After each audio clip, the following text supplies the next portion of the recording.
Ang kwago ay isa sa mga matalinong ibon, kaya nga ito'y nagiging icon for knowledge sa mga eskwelahan at nagiging mascot pa ng mga estudyante. Pero lingid sa ating kaalaman ay meron itong 5 katangian na pwede nating pamarisan. Bago tayo magpatuloy, huwag kalimutan i-subscribe ang channel, click that red button down below para palagi kayong updated sa mga bagong upload. Isa sa mga katangian ng kwago na hindi kayang pantayan ng ibang ibon ay itong pagiging nocturnal niya. Ang pagiging nocturnal ay ang pagiging active kahit sa gabi. Kahit gabi siya ay humuhuli ng kanyang pagkain, ibig sabihin ay mayroon siyang katangian iba kisa lahat ng ibon. Silent operator ang isang nawalang ingay. Ayon sa pagsusuri ng mga eksperto sa ibon, ang ibang ibon ay makagawa sila ng ingay dahil sa kanilang pakpak, ngunit ang owl ay graceful ang kanyang paglipad at nag-glide lamang, kaya hindi siya gumagawa ng ingay, kaya nagiging successful ang kanyang paghanap ng makain sa gabi. Ang isang natatanging katangian ng isang owl kisa ibang ibon ay kaya nitong i-turn around ang kanyang ulo ng 360 degrees. Kaya hindi ito kayang gawin ng ibang ibon. Kaya nakikita ng owl ang buong paligid niya dahil sa katangian na ito, plus napakalaki ng kanyang mata at nakakakita ayan sa gabi gamit lamang ang sinag ng mga bituin para itong night vision. Basta't meron lang maliit na liwanag ay makikita niya na ang buong kapaligiran at pati na yung kanyang prey, yung kanyang pagkain ay makikita niya. Example yung mga lizard at mga palaka o kahit ahas. At kung nakita mong parang merong kang katangian ng isang owl, ay pwede mo itong pamarisan. At ang pangalawang katangian ng owl na pwede nating kopyahin or pamarisan is itong learn to really listen. Kung ang haring agila ay makakita ng kanyang prey or kanyang makakain sa layo na 5 kilometers, ito namang owl ay nakakarinig yan ng kaluskos at ingay ng kanyang prey sa gabi, sa layo na kapareho ng nakikita ng agila.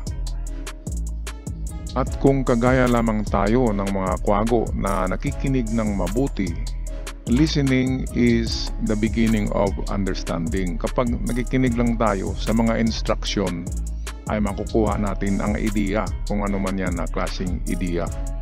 Okay, ang pangatlo nito ay find a firm footing. Ang pangatlong katangian na ito ay yung kuko ng kwago ay katulad din yan ng kuko ng agila. Kapag yan ay naglalanding sa lupa, siguradong meron siyang itong dadakmain na prey or ang kanyang makain. At kung nasa mga sangayan ay talagang itong kanyang mga kuko ay napaka higpit ng kapit niyan sa mga sanga, kaya firm footing ang kwago. At kung ikumpara natin yan mga katiats sa buhay ng tao, kailangan meron tayong base na matibay. Yung fondasyon ang ibig sabihin yan.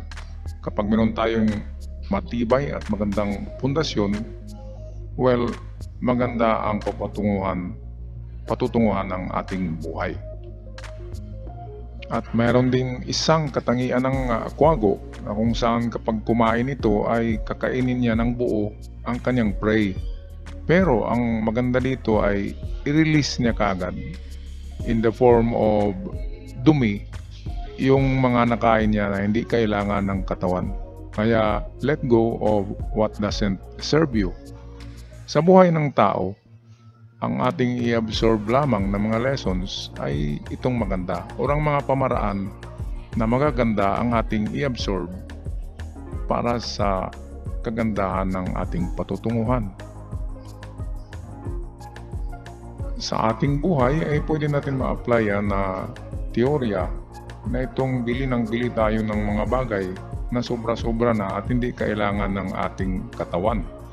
Kaya pwedeng pamarisan ang pang-apat na ito ng katangian ng owl, ang pagbawas ng hindi kailangan sa ating mga katawan.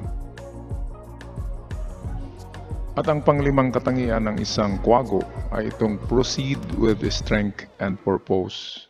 Kasi sa paglipad ng kwago, kapag siya nag-dive papunta sa kanyang prey, meron talaga siyang intent, merong purpose at gumagamit ng strength para niya makuha ang kanyang prey o ang kanyang pagkain. Ang kwago ay nag-rely sa kanyang animal instinct. Kaya trust your instincts mga katigats and go forward on your life's path with strength and purpose. So kung meron tayong na-feel na meron tayong katangian na kapareho ng kwago, ay atin ipagpatuloy ito. If you find the owl showing up in your life, perhaps it is time to develop these aspects to yourselves mga katigats. Kaya develop natin.